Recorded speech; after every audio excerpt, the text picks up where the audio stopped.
Café Cabrales, el café para compartir en familia.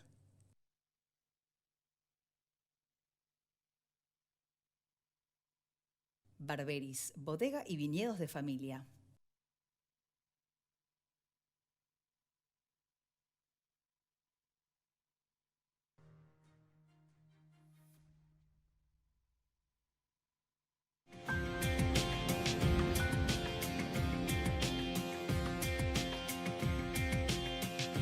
Hola, ¿qué tal? ¿Cómo le va? Pero muy buenos días. Estamos en Mercado por Expertos y es un placer presentar el ciclo 2020 de la City por Dentro TV junto a quien, a Gustavo Jorge Giralde, obviamente. Un día volvimos, un día 6 de marzo del 2020, volvemos otra vez para este ciclo que empezamos con muchas ganas y ya estábamos deseando estar frente y junto a ustedes. Así que le damos la bienvenida a Gustavo. ¿Cómo te va? Hola, Andamos? ¿cómo andas, Carlos? ¿Todo bien? Bien, por suerte, sí. Bueno, como decía Carlos, ya reinsertándonos en este año que arrancamos con todo. Esperemos que tengamos un muy buen pasar durante todo este año y tratar de estar con ustedes y explicarle un poco la actividad financiera local, internacional y algunas que otras novedades de todo lo que hace al quehacer económico y financiero. Desde ya, obviamente, también contamos este año con la presencia de la señorita Luciana Sinago, quien le damos la bienvenida y buen día, Lu, ¿cómo te va? Buenos días, Carlos. Buenos días, Gustavo. Buenos días a todos del otro lado. Feliz viernes, como digo siempre. Muy felices de estar junto a ustedes en este nuevo ciclo 2020 frente al televisor de todos ustedes. Comienzo, como siempre, contándoles las vías de comunicación con nuestro programa, info@lacitypordentro.com, Facebook, Twitter e Instagram, @lacitypordentro. También nos podés seguir ahí e enviarnos tu mensaje. Y como siempre arrancamos el programa con las efemérides, contándote qué pasaba un día como hoy, años atrás. Hoy, 6 de marzo, celebramos en Argentina el Día del Escultor. Es en conmemoración al nacimiento en 1475 de Miguel Ángel, quien además de ser pintor, fue arquitecto y pintor renacentista, considerado uno de los más grandes artistas de la historia. Año 1899 comienza en Argentina a venderse la aspirina, creada por Felix Hoffmann y comercializada por la empresa alemana y tan conocida Bayer. Se convirtió después en uno de los fármacos más vendidos del mundo. Año 1902 se funda el Real Madrid, uno de los principales clubes del mundo. Y por último, año 1927, nace en Colombia el escritor Gabriel García Márquez, quien fue nombrado Premio Nobel en 1982. Así repasábamos los hechos más importantes del día 6 de marzo. Muy bien, gracias, Luciana. Y si te parece, Gustavo, el invitado ya está en la mesa. El olor a café ya se percibe, se siente. Tal cual. Y solo faltamos nosotros. ¿Te parece? Vamos. Sí, nos sumamos. Nos sumamos. Señor director, cuando guste, disponga usted las cámaras y empezamos la City por Dentro TV en su ciclo 2020. Pausa.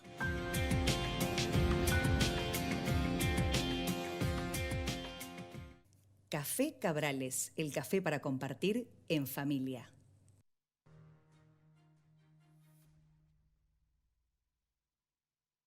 Planear un viaje, capturar cada detalle, vivir cada segundo al máximo y hacer todo con la tranquilidad de estar protegido. Universal Assistance. Cuidamos tus viajes, cuidamos tu mundo. Barberis, bodega y viñedos de familia.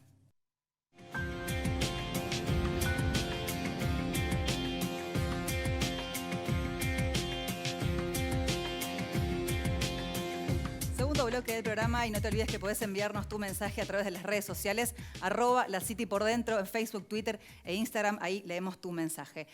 Y como decían mis compañeros, el café está servido para recibir a nuestro invitado. Es un honor recibir el día de hoy a Iván Carrino, economista, socio fundador en Iván Carrino y Asociados, subdirector de la Maestría en Economía y Ciencias Políticas de SEADE.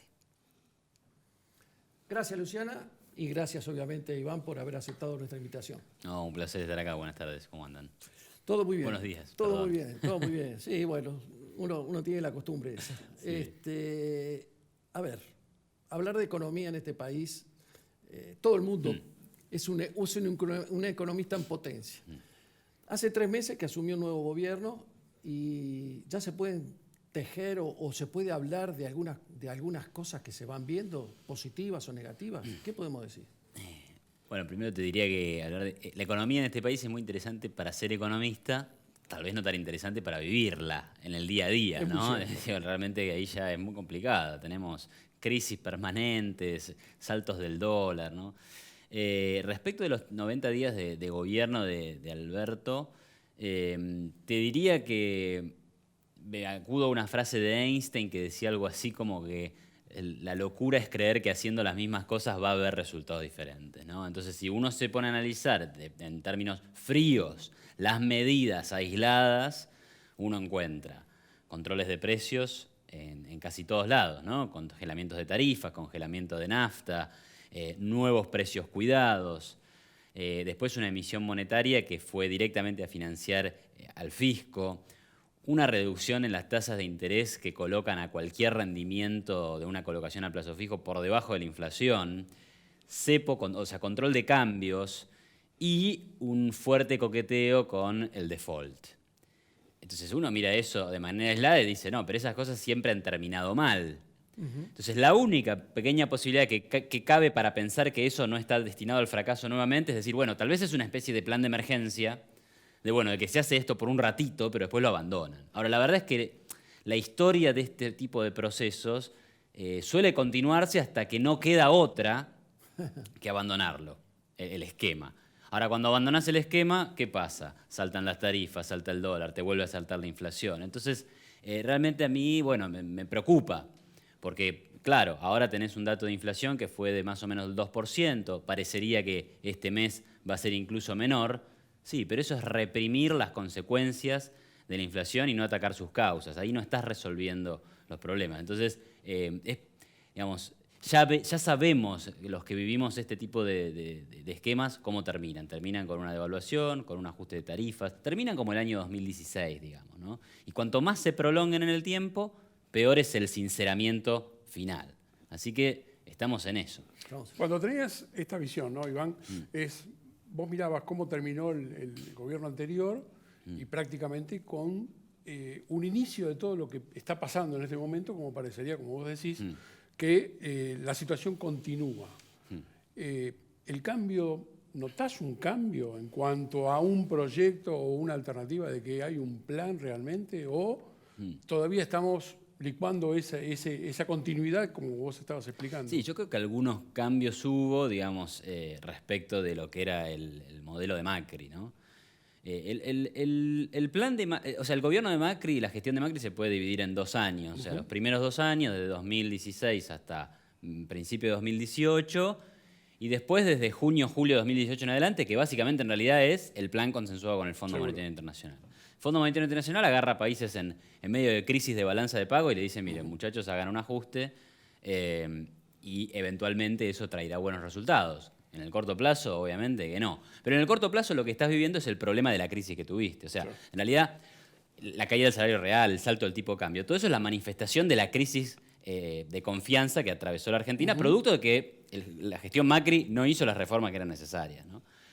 Ahora, que después llega agosto de 2019, o sea, el cambio de gobierno empieza a ser palpitado ahí en las PASO, porque ya se sabía que la opción de Macri perdía, y hay un cambio. Y el primer cambio es abandonar ese programa del Fondo Monetario Internacional. Digamos, esta idea de metas de déficit cero, de contención de la emisión monetaria, de dame la plata, hago las reformas para pagar la deuda, todo eso se va de la mesa. Sí, claro. Y la inmediata repercusión de la expectativa de que eso iba a pasar fue el salto del riesgo país el día de las elecciones. O sea, ya el día 12 de agosto vos tuviste un descalabro financiero porque los agentes financieros esperaban todo esto.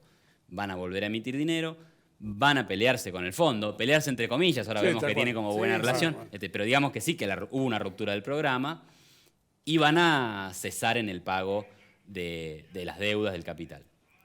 Obviamente con una reestructuración que se esperaba fuera agresiva. Y la verdad es que estamos viendo un poco de todo eso, ¿no?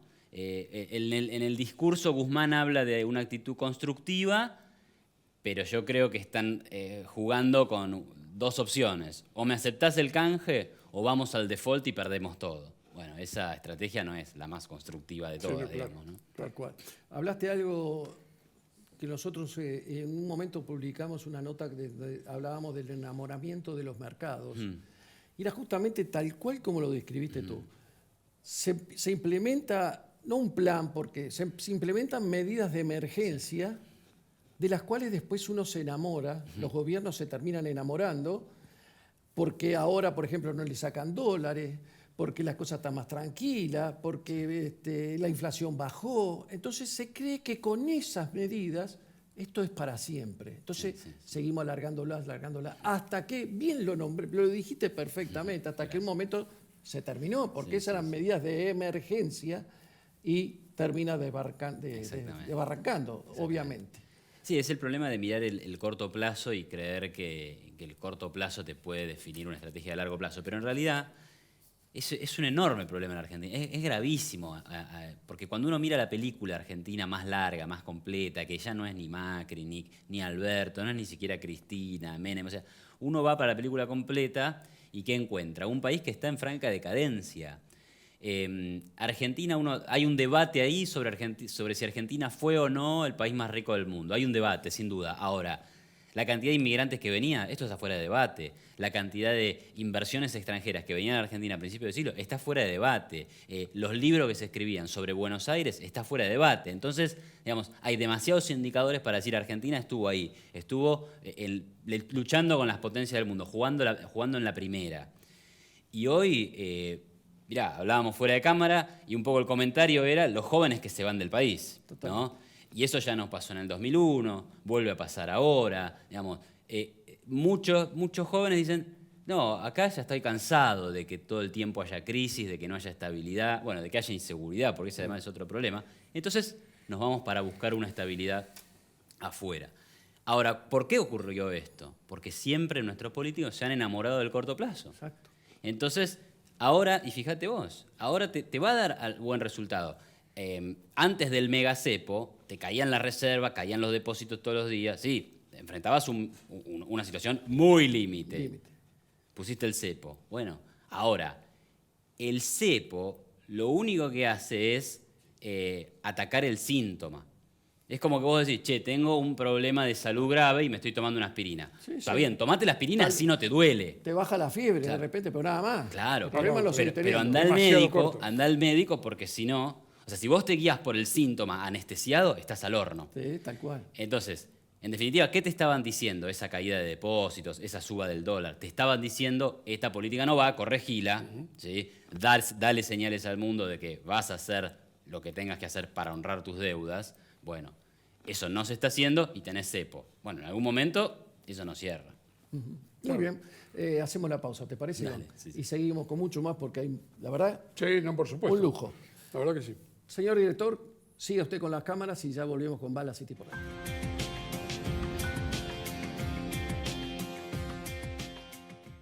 Café Cabrales, el café para compartir en familia.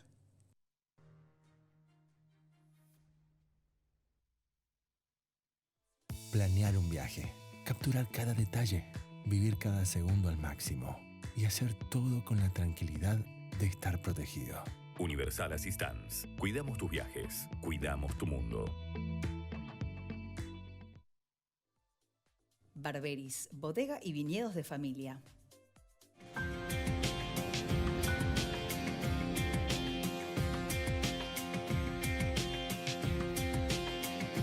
Último bloque de La City por Dentro, que es auspiciado por nuestros amigos de Barberis, bodega y viñedos de familia. Gracias, Barberis, por acompañarnos un año más en nuestro programa. Ahora sí, seguimos con Carlos, Gustavo y nuestro invitado.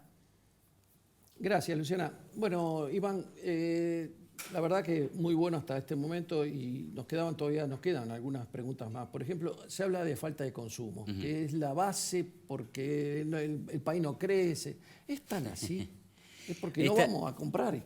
No, es un mal enfoque, es como una especie de mala comprensión teórica. A veces se dice el consumo es el 70% del PBI en Argentina, por tanto hay que estimular el consumo. Pero el 70% del PBI, el consumo es en todos lados, porque como vos medís las cuentas nacionales, te da así. Pero eso no quiere decir que la clave de la prosperidad sea el consumo. De hecho, si vos quisieras estimular el consumo, o sea, mira, vamos a poner un ejemplo muy dramático o muy extremo. Y esto a mí me lo decía un profesor de la maestría, Jorge Ávila, un gran profesor de la maestría en Economía en el SEMA. Es decir, ustedes le tienen que armar ejemplos extremos para entender los conceptos. Entonces vamos al ejemplo extremo de un estímulo del consumo. En Venezuela, en el año 2013, Maduro dice, los precios de los electrodomésticos están muy caros. Entonces ordena a una gran compañía de electrodomésticos a reducir a la mitad los precios, de una noche para la otra. Imagínate lo que fue el mega estímulo al consumo de electrodomésticos de una noche para la otra. Fue tal que había militares en la puerta del negocio para ordenar las colas de gente que entraban desesperadas a comprar. Ahora bien, ese es el momento cero. En el momento 1, la gente totalmente feliz, consumiendo a más no poder.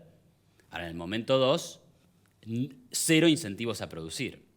Entonces, si vos te querés consumir toda tu caja de chocolates, desaparece. Tenés que guardar algún bombón para agarrar eso, la receta, y volver a producir más. Entonces, la clave en realidad, o sea, consumir, siempre tenemos ganas de consumir. Y cada individuo va a encontrar la forma de generarse un ingreso para consumir. Pero primero tenés que producir. De hecho, vos no podrías consumir nada que no haya sido previamente producido. Entonces, en realidad la clave es la producción. Ahora, ¿cómo producís? ¿Y cómo producís a largo plazo? Tenés que generar condiciones de ahorro y de inversión. Eso es lo que le falta a la Argentina. No consumo. Argentina se podría consumir todo el capital que tiene. Es más, las economías más pobres del mundo consumen más de su renta que todas las demás. Y las economías que están mejor ahorran, ¿sí? O tienen inversiones extranjeras y usan el ahorro externo para financiar su consumo. Qué palabra difícil de inversión para la Argentina, ¿no? Porque bueno, el que está mirando varios miles de kilómetros de Argentina y tiene que venir a invertir acá, ve cómo se tratan las cosas a nivel jurídico, a nivel económico, no hay leyes claras, reglas claras. O sea, venir a invertir acá es un salto al vacío. Bueno, sí, digamos, hay que tener mucho coraje y mucho apetito por el riesgo, ¿no? En definitiva, lo que nos indica el riesgo país es un poco eso. ¿Cuán riesgoso es invertir en Argentina? Bueno, y hoy invertir en Argentina es 20 veces más riesgoso que invertir en Chile, Perú, Brasil. Entonces, ya está, digamos. Con mirar un dato lo podemos saber. Después, obviamente, para entenderlo más cualitativamente, tenés que mirar la carga tributaria, los impuestos son altísimos, la inseguridad jurídica es fenomenal. Fíjate vos la diferencia que hay entre títulos de deuda argentinos, de ley extranjera y de ley argentina. Entonces, siendo la misma condición de emisión y todo lo demás, pero tenés dos legislaciones que una te ampara más que la otra. Una preserva el derecho de propiedad del inversor y otra es, no, acá el que vamos a preservar es al gobierno. Y la justicia argentina ha permitido todo tipo de ataques a la propiedad, ¿no? La especificación asimétrica, la estatización de las FJP, digamos, siempre ha ido en detrimento de aquel que ahorró, aquel que le prestó plata al gobierno, etc. Entonces, obviamente que sí, que es imposible. Alguno te va a decir, no, lo que pasa es que va a haber inversión cuando bajemos la tasa de interés. Y ahí está esa ilusión óptica de que si el Banco Central te baja la tasa de interés te va a ir bien. Pero no, porque el problema en Argentina es el riesgo institucional, es decir, el riesgo país. El día que el riesgo país baje de los 2.000 puntos que tenemos hoy a 300 puntos, a 250 puntos, ahí sí vamos a tener una tasa de interés, no sé, en línea con la inflación, que encima seguramente tendríamos mucha menos inflación, ¿no? Ahí sí tendríamos un proceso virtuoso de baja de tasa de interés. Pero eso viene después, no es que porque el Banco Central baja la tasa de interés acabas de tener crecimiento del crédito y de la producción. No, en la medida que sigamos manteniendo el consumo por arriba de la producción y de todo lo que es inversiones en el país, obviamente que vamos a tener el mismo efecto. Como exacto, decías al principio. Consumís el capital, además, te vas consumiendo el capital y entonces Argentina se va empobreciendo progresivamente, ¿no? Claro, y el riesgo país te está marcando exactamente que son, hoy por hoy, 22 veces más caro invertir en Argentina y el riesgo que corres con Argentina que los 300 puntos o 3% que está por arriba de los Estados Unidos en cualquier tipo de negociación. Iván, ¿cómo nos afecta? ¿Cómo ves vos que Brasil, por ejemplo, el dólar en Brasil hoy batió el récord 4.66?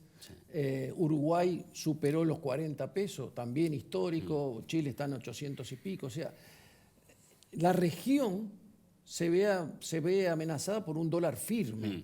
La región, no tanto el mundo, porque el euro está inclusive fortaleciéndose frente al dólar. O sea, ¿cómo le pega a Argentina que esos números tan sensibles para su economía? Bueno, te diría que es un golpe más, como primera cuestión, es un golpe más al sector exportador argentino que ya desde octubre en adelante viene recibiendo golpes exógenos, o sea, que no tienen que ver con su propia torpeza o inteligencia, digamos, ¿no? Tiene que ver con la suba de retenciones, la imposición de un control de cambios que funciona como un impuesto a la exportación y a la inversión extranjera.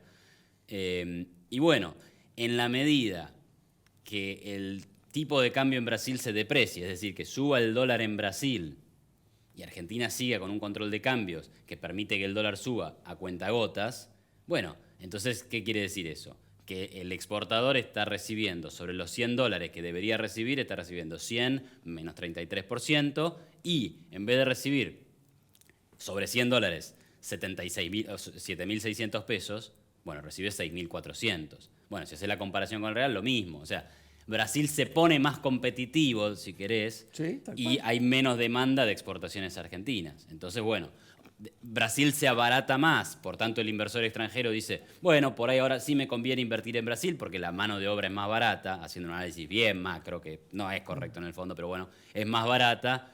Bueno, y en Argentina, y no, porque en Argentina encima está el cepo, así que si yo llevo $100 van a valer mucho menos de lo que deberían valer, y la mano de obra está artificialmente cara, producto del cepo. Entonces, realmente que sí, que no es bueno que ocurra esto en el medio de un cepo. Ahora sí, también podría ocurrir que la moneda de Brasil se estuviera depreciando, que Argentina tuviera tipo de cambio libre y que acá nos estuviéramos apreciando por buenas causas. No es el caso. No es el caso.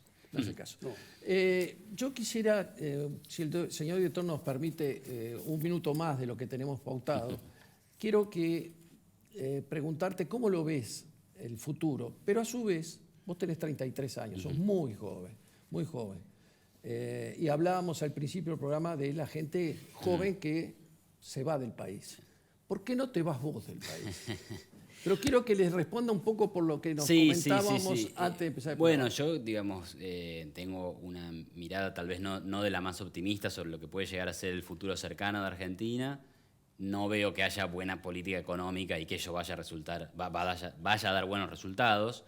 Pero en algún lugar, dos cosas. Creo que de largo plazo soy medianamente optimista. Trabajo en parte en el mundo de las ideas y espero que mi trabajo, así como el de muchos colegas, muchos profesionales intelectuales, haga algo, contribuya a un cambio real del clima de opinión y finalmente de la política. Así que alguna esperanza me queda. Y en segundo lugar, creo que a pesar de todas las cuestiones malas que tiene la Argentina y de una calidad de vida que podría ser mucho mejor, bueno, creo que también tiene sus cosas buenas, sus oportunidades. Y bueno, eso también hay que valorarlo, ¿no? ¿Te gusta? Sí, me gusta. Tengo mi familia acá y bueno, y mis amigos primero, también. hay dos cosas, ¿no? Una es el desarraigo y en segundo lugar, bueno, obviamente que todo lo cercano, el país tira, obviamente. Totalmente. Sí, y bueno, y es un lugar donde también hay oportunidades, ¿no? O sea, cuesta más que en otros lugares probablemente, es menos estable que otros lugares seguramente, pero también hay oportunidades y bueno, hay que también tener ganas de aprovecharlas, ¿no? Seguro. Muy bien. Iván, se nos fue el tiempo. Bueno, muchas Así gracias. que, gracias a vos, pero ya te vamos a despedir formalmente. Vamos Muy bien. al cierre, Luciana. Nos queda, como siempre, agradecer profundamente a la gente, a nuestros amigos de Café Cabrales, por acompañarnos, el café para disfrutar en familia. Gracias a ustedes, inmensas por estar del otro lado y que tengan una excelente semana. Nos reencontramos el próximo viernes. Muy bien, gracias, Luciana. Iván, la verdad fue un placer. Bueno, Te para mí vamos a también. molestar más de una vez seguramente en este 2020, Ojalá. que va a tener muchísimas cosas para comentar, sobre todo en economía. Muy bien, muy bien. Ojalá Esperemos. que lo planteemos desde Esperemos que otro sean ángulo, buenas. ¿no? Sí, ya lo creo que sí. Muy bien. Señor, ¿usted la pasó bien? Sí, excelente. ¿Sabes qué? Ahora va a Sí. estar Rita Fiorino continuando con Mercado por Expertos, así que también le damos nuestro saludo a Rita. Por supuesto. Eh, ¿Va a venir el viernes? Sí, por supuesto. Ya Nos- arrancamos. nos Este encontramos. año estamos acá. Empezamos. Muy Dale. bien. Y con ustedes nos vemos, por supuesto, el próximo viernes con mucho más La City por dentro de su ciclo 2020. Que tengan una muy, pero muy linda semana. Chao.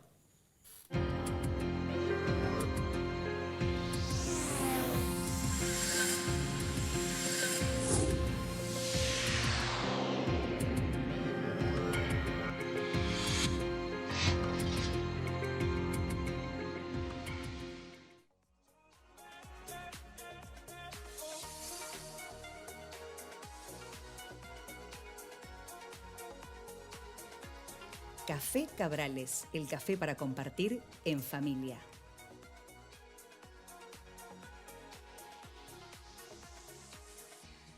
Barberis, bodega y viñedos de familia.